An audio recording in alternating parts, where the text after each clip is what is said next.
I feel like it's a legitimate question. Does cover art matter to you?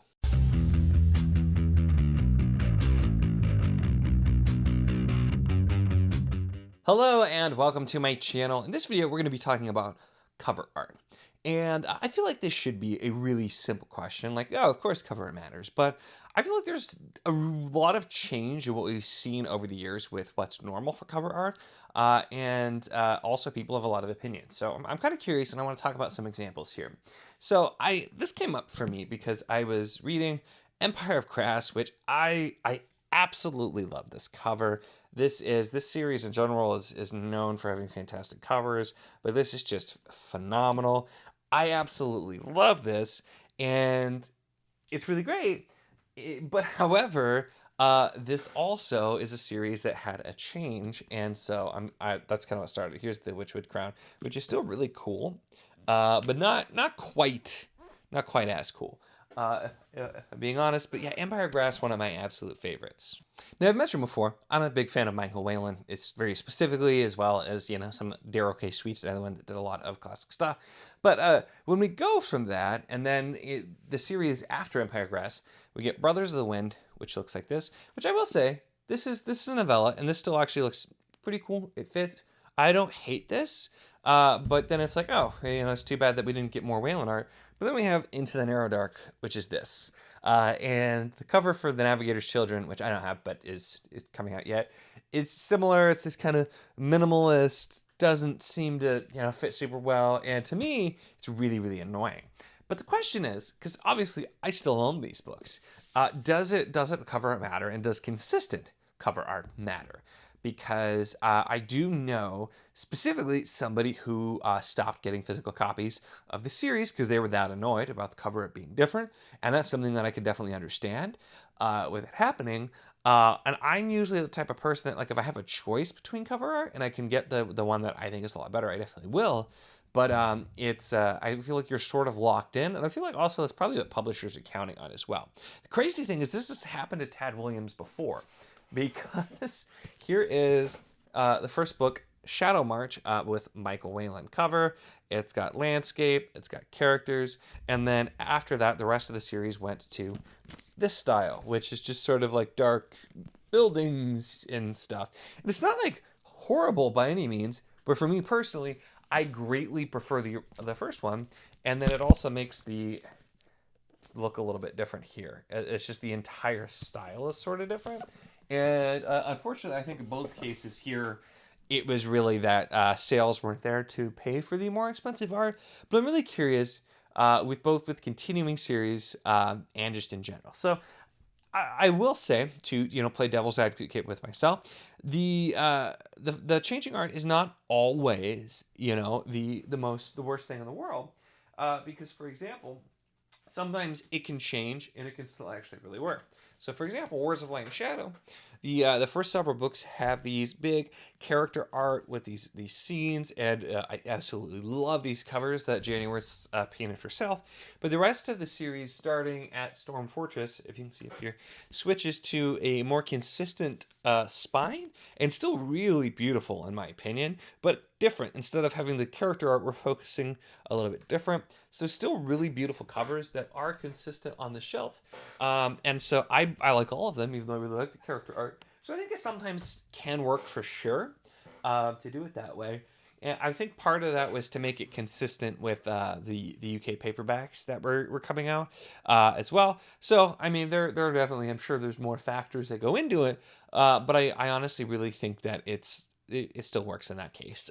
Although for the Tad Williams ones, I'm a bit sad. At least that's, it's still the same artist in that case. So that makes a difference. But so I want to then compare some different styles, because this gets into the conversation too, where the whole new minimalist style is it's somewhat popular. Some people actually like it. They like the more simple covers. A lot of people, I'm not one of them, but a lot of people aren't a big fan of like the kind of classic fantasy style paintings.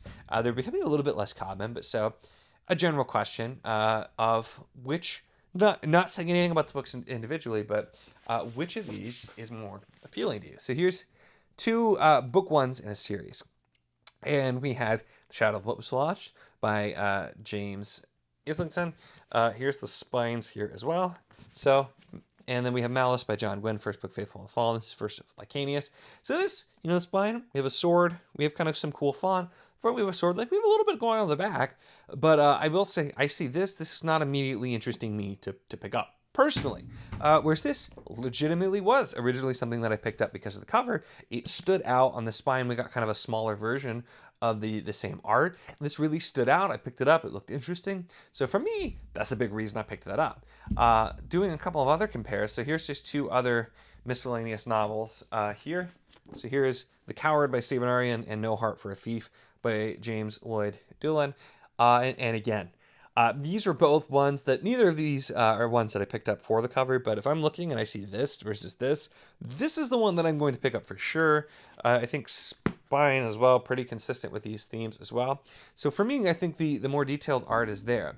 What's funny is that one's actually the self-pub one with the cooler art, and the not self-pub one that is more plain, which certainly can happen. I think this is one of those things that it's not, you see it plenty in trad, actually, almost more in some cases, I would say, with it. But then let's do one more comparison here. So here are two bind-ups. We have the Abhorsen Chronicles, and we have Long Price Quartet. And these are both pretty simple, and so I played this again to kind of show that, it's not always anything crazy. This, though, has some more color, has some designs.